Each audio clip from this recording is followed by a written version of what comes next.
বিএনপির আন্তর্জাতিক বিষয়ক সহ সম্পাদক রুমিন ফারহানা, ব্যারিস্টার রুমিন ফারহানা, আপনাকে আমাদের স্বাগত জানাই এবং আপনি আমাদের সাথে থাকছেন এবং সময় দিয়েছেন সেজন্য আপনিও আমাদের কৃতজ্ঞতা জানবেন। আমাদের সাথে আরও আছেন বাংলাদেশ খেলাফত মজলিসের মহাসচিব জনাব মামুনুল হক, আপনাকে আমরা শুভেচ্ছা জানাই, কৃতজ্ঞতা জানাই, আপনি আমাদের সাথে যুক্ত হয়েছেন, আপনার সময় দিয়েছেন, সেজন্য আপনি আমাদের কৃতজ্ঞতা জানবেন। জি, আমরা আপনাদের কৃতজ্ঞতা জ্ঞাপন করি এবং সকল দর্শকদেরকে। আমি একটু জনাব মামুনুল হকের কাছে প্রথমে যেতে চাই আপা, আপনার অনুমতি নিয়ে। তো আপনাকে কোট করেই আমরা একটি প্রশ্ন জনাব মামুনুল হককে করতে চাই। আমরা গত 3 মাসে কিন্তু আরও কিছু ঘটনার খবর পেয়েছি যেখানে রাস্তায় চলাচলরত নারীরা আক্রান্ত হয়েছেন, পোশাক নিয়ে নারীদের কটূক্তি করা হয়েছে বা হচ্ছে। এসব ঘটনায় আপনাদের ক্ষেত্রে আপনাদের সমর্থন কি আছে?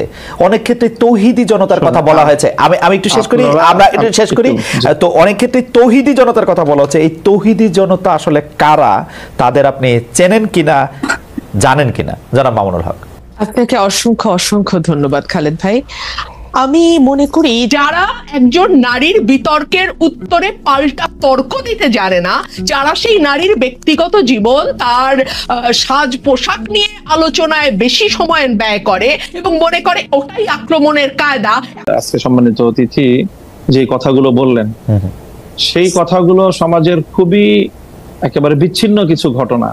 আর এর বিপরীত দিকে আমরা এই দেশে এই মানে প্রকৃত অর্থে যারা প্র্যাকটিসিং মুসলিম, আমরা আমাদের বেশভূষায় এবং লেবাস পোশাকে আমরা যে কতটা এখানে নানাভাবে বৈষম্যের শিকার, হেনস্থার শিকার, তার খুব কম দৃষ্টান্তই আপনারা মিডিয়াতেও আনেন।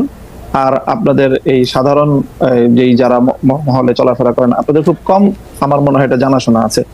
এই যে কালী পূজার যে দৃষ্টান্ত উনি আনলেন, আমি যদি এর বিপরীতে দৃষ্টান্ত আনি যে বাংলাদেশের বুয়েটের মতো একটা শিক্ষা প্রতিষ্ঠানে, সেখানে সব ধরনের গান বাদ্য ইত্যাদির অনুষ্ঠানগুলো দেদারসে হচ্ছে, কখনোই সেখানে এটা নিয়ে কখনো কোনো সময় পারমিশনের ক্ষেত্রে কোনো বিধিনিষেধ হচ্ছে না, অথচ তারা একটা কোরআনের তাফসিরের আলোচনা করতে গিয়ে অনুমতি চেয়েছিলেন। রাসূল সাল্লাল্লাহু আলাইহি ওয়াসাল্লামের জীবনী আলোচনার মতো একটা সাধারণ মানের ধর্মীয় অনুষ্ঠান আয়োজন করা পারমিশন চেয়েও বুয়েটের কর্তৃপক্ষের কাছ থেকে সেই অনুমোদনটা পাননি। এটা সকল মিডিয়াতে এসেছে। ঢাকা বিশ্ববিদ্যালয়ের কথা যদি বলি, এই ঢাকা বিশ্ববিদ্যালয়ে আপনারা কত বছর, কত যুগ পর্যন্ত ইসলামের নামে কোনো ছাত্র সংগঠনকে আপনারা একটা প্রোগ্রাম করতে দেয় নাই, অথচ সেখানে অন্য সব ধরনের ছাত্র সংগঠনগুলো তারা কার্যক্রম পরিচালনা করছে। কমিউনিজমের মতাদর্শের যারা, তারা করতে পারবে, অন্যান্য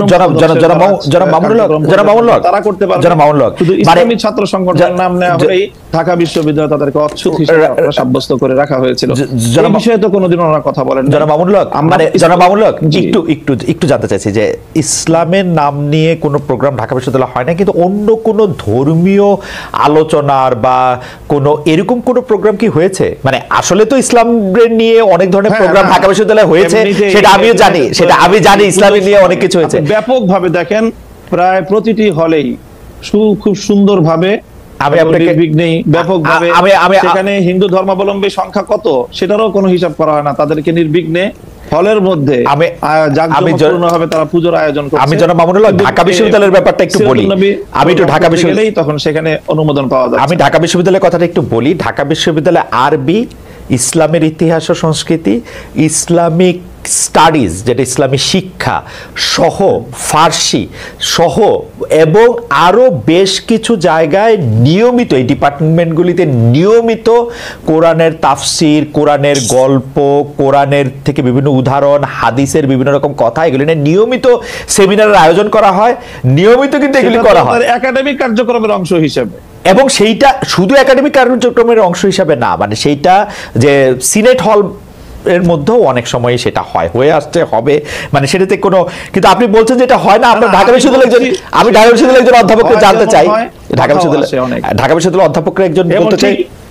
ঠিক একই ভাবে যে কালী পূজার যে ঘটনা ম্যাডাম বললেন, সেটাও অবশ্যই ঘটনা সম্পর্কে তো আমরা বিস্তারিত জানি না, হয়তো কোনো ছাত্র বিচ্ছিন্ন হবে সেই ধরনের কিছু করে থাকতে পারে। সেটাকে হিন্দু ধর্মাবলম্বীদের বিরুদ্ধে একটা অভিযান বা একটা ভূমিকা হিসাবে চিহ্নিত করার কোনো মানে আমাদের কাছে তো প্রমাণ। আচ্ছা, আমরা একটু ম্যাডামের কাছে, সে প্রকৃত অর্থে যারা দাড়ি টুপিওয়ালা মুসলমান হিসাবে ইসলাম ধর্মকে তারা সকল ক্ষেত্রে প্র্যাকটিস করতে চায়, বিশেষ করে রাজনৈতিক ক্ষেত্রে যারা আমরা ইসলামকে প্র্যাকটিস করতে চাই, আমরাই হলাম প্রকৃত অর্থে বাংলাদেশে আসলে সংখ্যালঘু, এবং আমরাই সবচেয়ে বেশি বৈষম্য এবং নানা ধরনের অত্যাচার এবং নিপীড়নের শিকার।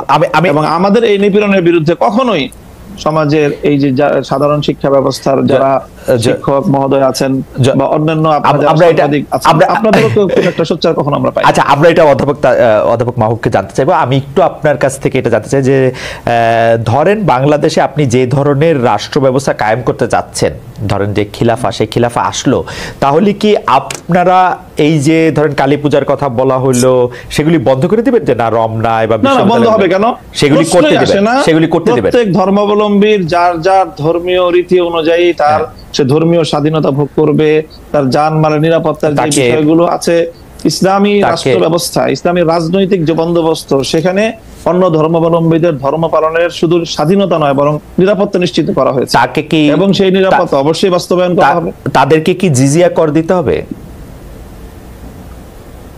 এখন আমি প্রথমেই কথা বলি যে আমরা মুসলিম কি অমুসলিম। যদি আমি মুসলিম হয়ে থাকি তাহলে আমাকে অবশ্যই কোরআনের প্রত্যেকটা আইনকে বিশ্বাস করতে হবে, মানতে হবে।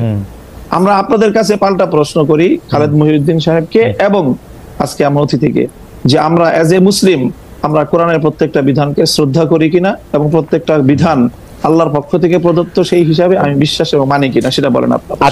আচ্ছা, আমি প্রশ্ন উত্তর দিচ্ছি, আপা নিশ্চয়ই আমার থেকে দিবেন, আপা উত্তর দিবেন। আমি শুধু প্রশ্নটা করি যে আমরা কি কোরআনের বিধানটার প্রতি শ্রদ্ধা করি কেবলমাত্র আমি মুসলমান সেইটা বড় হওয়ার জন্য, নাকি আপা আরেকটা কথা বিভিন্ন জায়গায় বলে থাকেন, আমার হারাম হালাল জ্ঞান, আমার ঘুষ সুদ জ্ঞান, আমার অন্যায় অত্যাচার জ্ঞান, আমার বিভিন্নভাবে বিভিন্ন মানুষের যেটাকে আমানত্রে খেয়ানত করার জ্ঞান, সেইটাও আমরা মানি।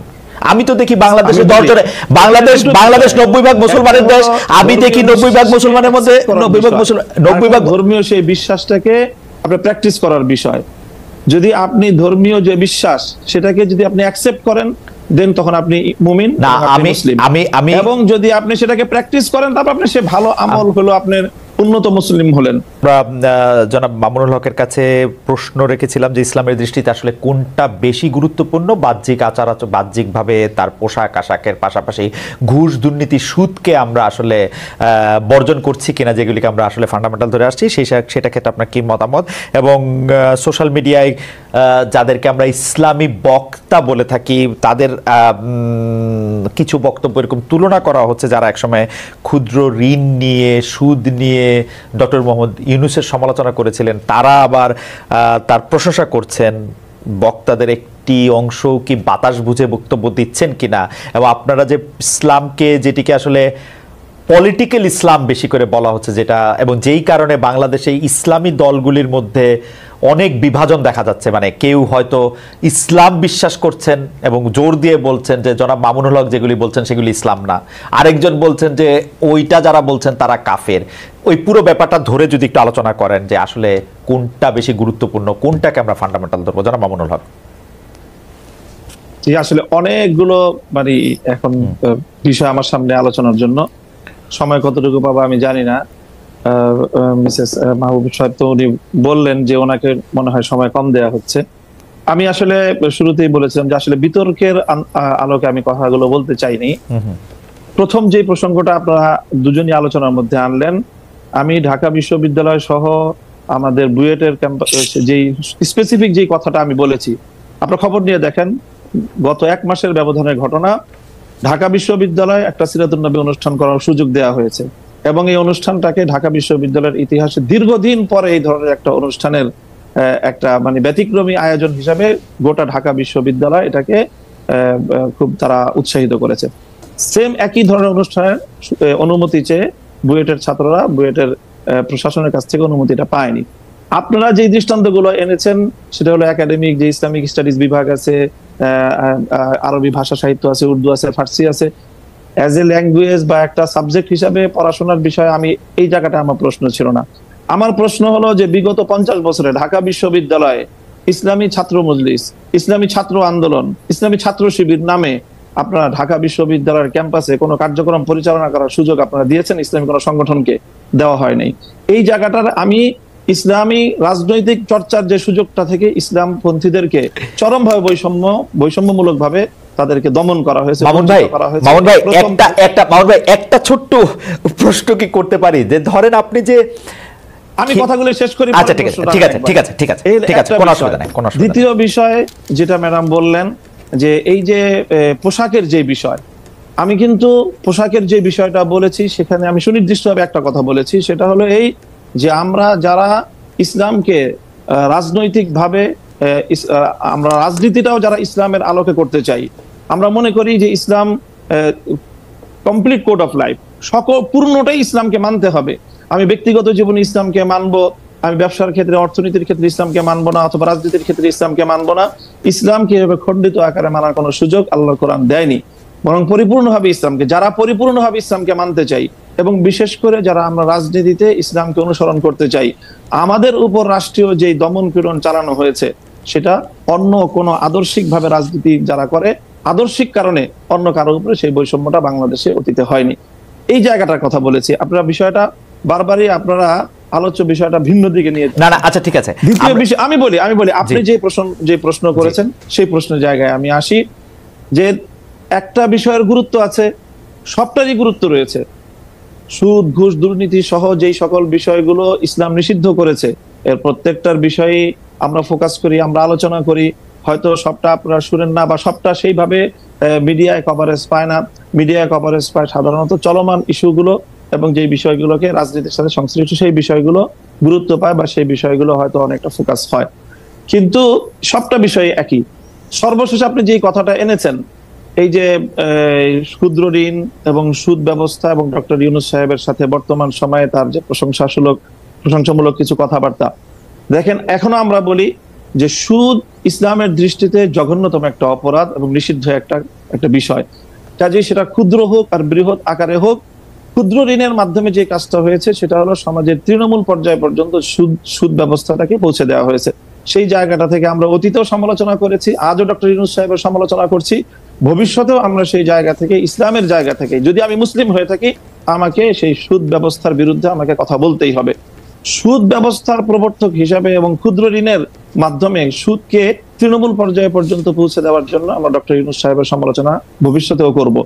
তবে তিনি একটা জায়গায় ভুল করেন, একটা জায়গায় সমালোচনার পাত্র, তাই বলে ওনার সব কাজই যে সমালোচনার যোগ্য সেটা নয়।